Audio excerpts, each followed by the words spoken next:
in mind, I thought I might read as my next reading, and final reading actually, a passage in my novel about a rather impromptu football celebration. "Excuse me," I said to two girls who were standing at the edge of the crowd. "Do you know what's going on?" "We've won a football match against China. Everyone's celebrating," answered one of them. Thick foundation caked her face, her lips were bright pink, and her dark eyes were heavily lined with black coal. She grinned, and the pink lips stretched. I tried not to stare at the hair protruding out of the top of her headscarf. It was dyed blonde and teased into a peak like a corporal's crest. "Have the schools closed?" I asked. "Yes, it's the snow. They think it'll freeze," said her friend, shifting the school bag on her shoulder. Her mouth was lined in dark brown and coloured in with red gloss. Her lashes, thick with mascara, looked like spiders. Her repouche barely covered her thighs and was so tight it could have been sprayed on. I wondered if my students metamorphosed into creatures like these at weekends.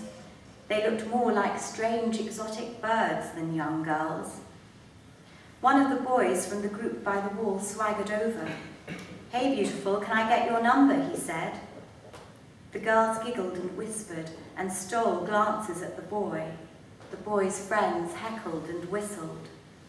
"Khanum, do you have a pen?" one of the girls asked me. I reached into my bag, found one and gave it to her. I hoped the comité would not appear. All this flirting could get these teenagers into trouble. "Good news about the football, but shame about the pizza. We'll have to find somewhere else," Roxana said. I looked across the square. "No, we don't. The pizza's coming to us," I said.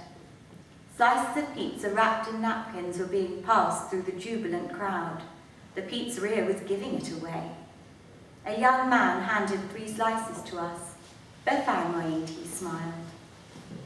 We ate the pizza and watched young people laugh and shout in the falling snow. It was like a carnival, or the closest this city would get to one.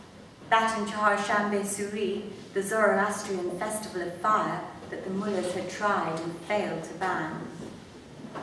Suddenly, a girl sitting on a boy's shoulders pulled her headscarf off.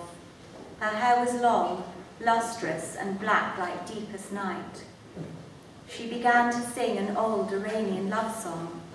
Her voice was clear and beautiful. The crowd fell silent, listening.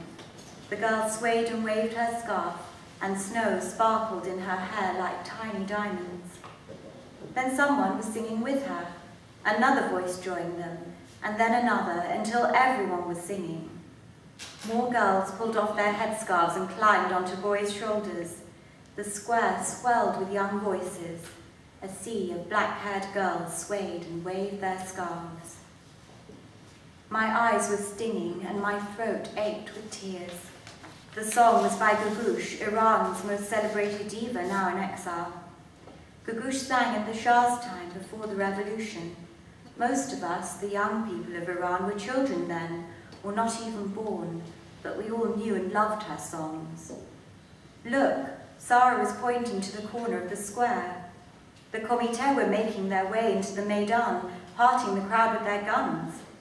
Shouts rang out, the singing faded. The girls quickly veiled themselves and jumped down from the boys' shoulders. The comité were confused.